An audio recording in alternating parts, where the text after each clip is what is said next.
Assalamualaikum warahmatullahi wabarakatuh. Alhamdulillahirrabbilalamin. Wassalatu wassalamu ala asyrafil anbiya wal mursalin wa ala alihi wa sahbihi ajmain. Alhamdulillah anak-anak, bertemu kita sekali lagi dalam siri video PDPC. Dan untuk kali ini Ustazah akan meneruskan lagi perbincangan kita mengenai dengan kata tugas bagi menjawab soalan untuk pendidikan Islam. Baiklah, sebelum ini Ustazah sudah jelaskan berkaitan dengan cara ataupun teknik menjawab soalan berdasarkan 3 kata tugas. Ya, kalau anak-anak sudah melihat video sebelum ini, ya 3 kata tugas, iaitu yang pertama ialah apakah, yang kedua menyatakan, dan yang ketiga senaraikan. Ya. Ustazah sudah jelaskan sebelum ini, ya. Sebab bagi pendidikan Islam kita ada beberapa kata tugas. Okay, contoh di sini Ustazah tunjukkan, ya. Yang sebelum ini Ustazah sudah jelaskan mengenai dengan hijau, ya. Ustazah tukar, ya. Tak berapa nampak. Okay, sebelum ini ialah apakah, kemudian menyatakan, dan satu lagi ialah senaraikan. Yang ini Ustazah sudah jelaskan dalam video Ustazah sebelum ini. Jadi sekiranya ada lagi di antara anak-anak yang belum menonton siri ini, anak-anak boleh ke ruangan description untuk video ini, dapatkan link, ya. Untuk dapatkan link bagi menonton video berkenaan, ya. Baiklah, untuk hari ini Ustazah akan jelaskan, okey, satu lagi teknik menjawab soalan kata tugas pendidikan Islam untuk kata tugas jelaskan. Okey. Ini mesti ada dalam soalan, mesti ada kata tugas jelaskan. Okey, baik, kita pergi, ya. Kita tengok, ya. Cara menjawab soalan kata tugas jelaskan. Bagaimana cara dia? Yang pertama, mestilah isi lengkap. Yang kedua, ayat yang sempurna. Yang ketiga, ayat tersebut mengandungi 4 hingga ke 5 patah perkataan. Dan yang keempat, tidak perlukan huraian. Tidak perlukan huraian. Jadi di sini ada 4, ya. Ada 4 lah kita syarat lah. Ada 4 syarat untuk menjawab soalan bagi kata tugas jelaskan. Yang pertama, isi lengkap. Yang kedua, ayat yang sempurna. Yang ketiga, ayat sempurna tadi dalam 4 hingga 5 patah perkataan. Yang keempat, masih lagi tidak memerlukan kepada huraian. Jelas, kan? Okey. Baik, kita tengok contoh, ya. Contoh soalan. Contoh jawapan dulu. Okey, contoh jawapan kata tugas jelaskan, ya. Okey. Jiwa akan sentiasa tenang. Jiwa akan sentiasa tenang. Itu jawapan bagi kata tugas jelaskan. Kalau anak-anak masih ingat, sebelum ini Ustazah sudah nyatakan mengenai kata tugas nyatakan. Kalau soalan nyatakan jiwa tenang. Jiwa tenang. Cukuplah. Dah dapat 1 markah. Tapi kalau untuk soalan jelaskan, mesti dalam ayat yang lengkap. Jiwa akan sentiasa tenang. Yang kedua, maruah dirinya akan tercemar. Yang ketiga, masyarakat hidup aman dan damai. Yang keempat, hidupnya diberkati oleh Allah Subhanahu wa Ta'ala. Ini kita panggil sebagai ayat lengkap.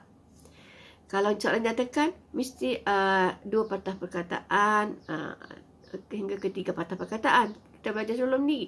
Tapi untuk jelaskan, memerlukan kepada 4 hingga 5 patah perkataan dan mengandungi ayat yang lengkap. Boleh? Anak-anak sekalian?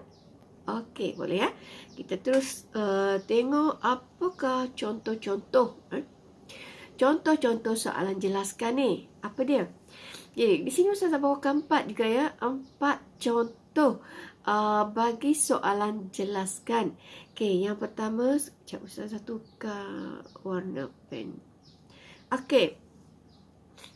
Yang pertama soalan jelaskan dua hikmah beradab terhadap orang kurang upaya. Jelaskan dua hikmah beradab terhadap orang kurang upaya. Ni kata tugas dia ialah jelaskan. Jelaskan apa? Dia kena ialah dua. Dua hikmah.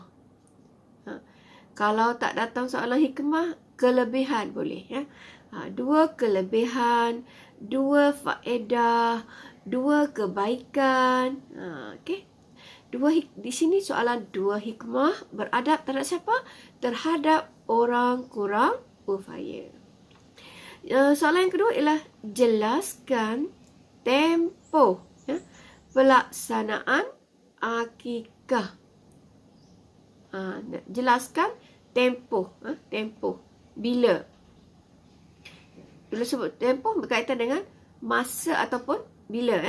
Dan yang tiga, jelaskan dua kesan melakukan perkara yang boleh membatalkan iman.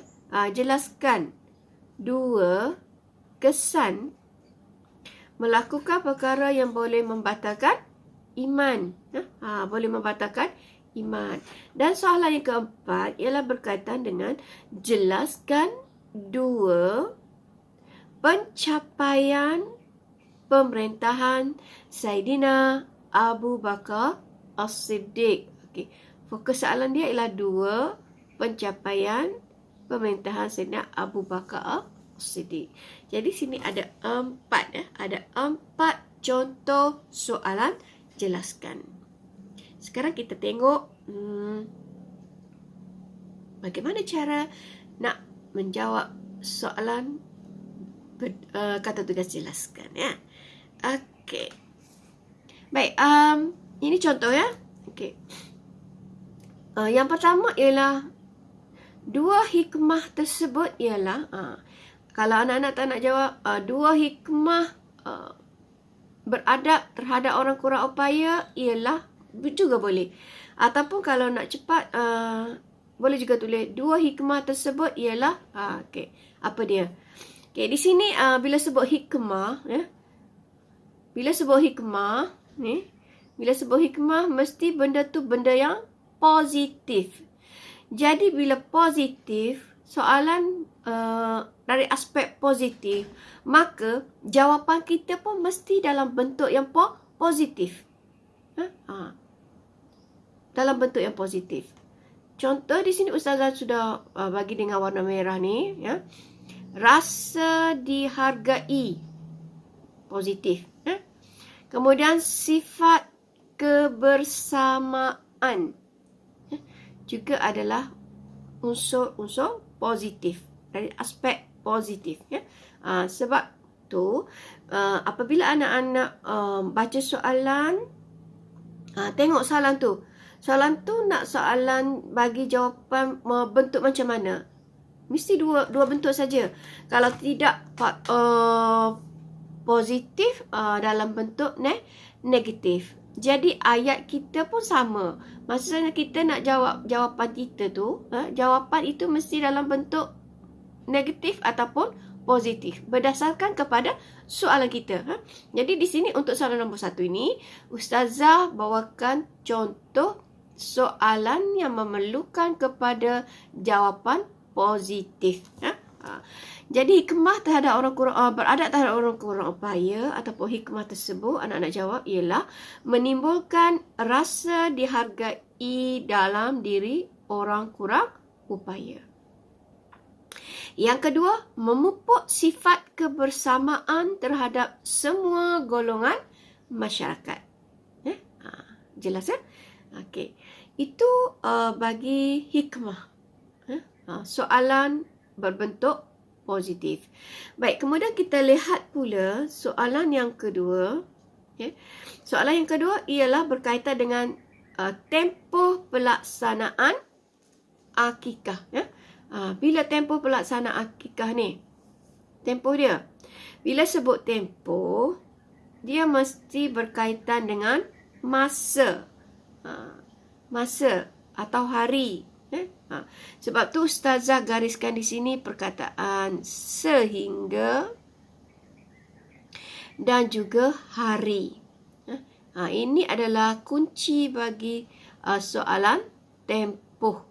Soalan tempoh. Ataupun kalaulah anak-anak biasa tengok soalan, ada juga tempoh pelaksanaan ibadat korban contohnya. Tempoh pelaksanaan ibadat korban bila? Daripada hari raya pertama Aidil Adha sampailah hari raya ketiga, dan 10 sampai kepada 13 Zulhijjah. 10, 11, 12, 13 Zulhijjah. Begitu juga dengan soalan kita, akikah. Dia nak tempoh, tempoh pelaksanaan. Bila soalan tempoh, mesti berkaitan dengan masa ataupun hari, waktu. Ingat tu. Okey. Baik, lagi kita pergi pada soalan yang ketiga. Dua kesan, tengok baik-baik. Dua kesan, tak nampak kejap. Ustazah tukar color pen. Warna apa ya? Warna purple. Okey, kita ambil warna purple. Dua kesan melakukan perkara yang membatalkan iman. Kalau kita baca daripada soalan ni, dua kesan ni, agak-agak kesan apa ya? Kesan melakukan perkara yang membatalkan iman. Bila tengok kepada perkataan membatalkan iman ini, kita nampaklah soalan ini nak kepada jawapan negatif. Jawapan negatif. Jadi kesan di sini mestilah kesan buruk. Kesan buruk. Sebab boleh yang membatalkan iman. Okey, bila negatif, ayat pun mesti dalam bentuk negatif. Contohnya, rosak segala amalan soleh dan ibadat yang dilakukan. Yang kedua, diharamkan memasuki syurga, sebaliknya kekal dalam neraka. Ini Taza bagi kawan dengan warna merah ni. Ini adalah merupakan ayat atau clue untuk soalan bagi yang berkehendakkan kepada jawapan negatif. Rosak. Rosak segala amalan soleh dan ibadat yang dilakukan. Yang kedua, diharamkan memasuki syurga, sebaliknya kekal dalam neraka. Okey, kemudian contoh yang keempat. Contoh yang keempat ialah dua pencapaian. Pemerintahan Saidina Abu Bakar As-Siddiq radhiyallahu anhu. Dua pencapaian.